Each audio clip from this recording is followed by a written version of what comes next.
Ukraina terus dibombardir Rusia. Rudal badai Rusia hantam bangunan Kasivian.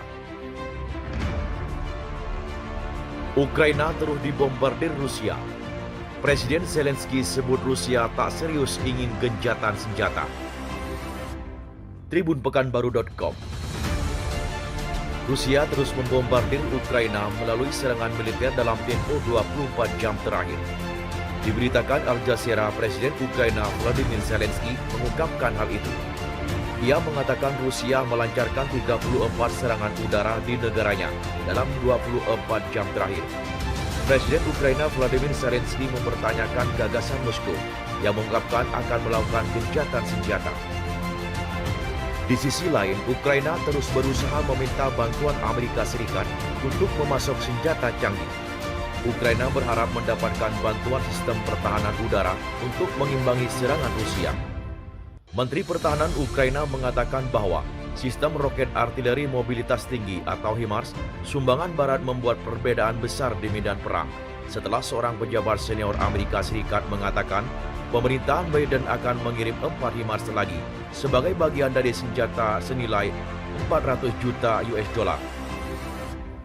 HIMARS telah membuat perbedaan besar di medan perang, tulis Oleksiy Reznikov di Twitter.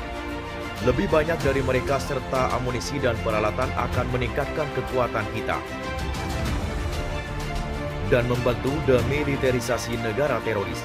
Saya sangat menghargai upaya POTUS dan Sekdev untuk mendukung perjuangan kemerdekaan Ukraina, tambahnya.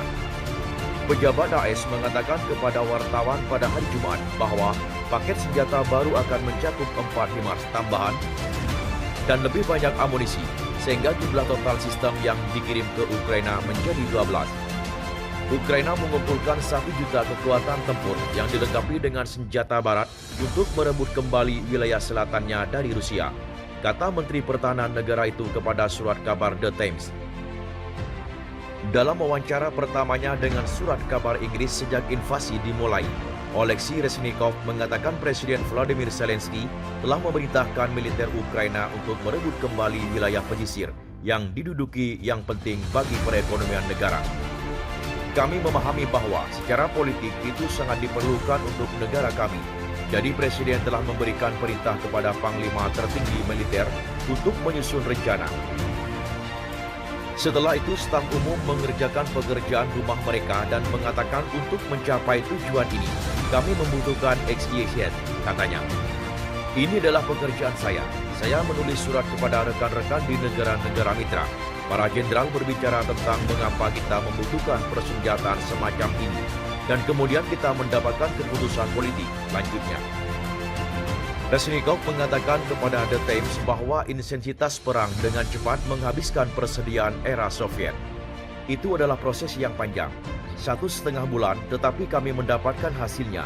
Ukraina memiliki angkatan bersenjata era Soviet dengan senjata berusia 30 tahun. Kami mengubah ini dalam 3 bulan, paparnya. Rusia serang gudang senjata Ukraina. 200 ton rudal anti-tank buatan negara asing hancur lebur. Pasukan Rusia mengirimkan serangan rudal pesawat ke Ukraina pada Senin 11 Juli 2022.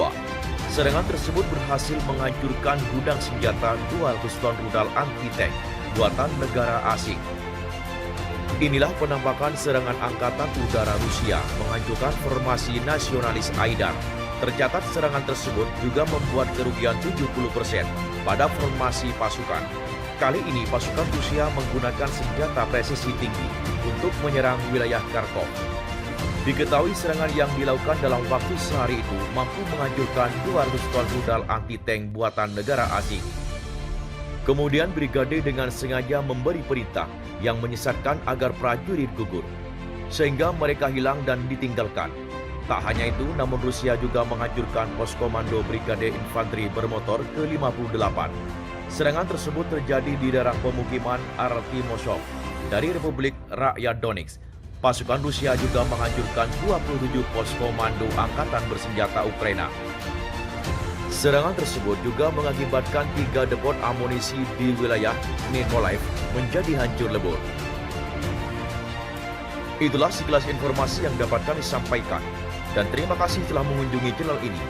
Kami hanya sebatas menginformasikan dan Andalah yang memutuskan.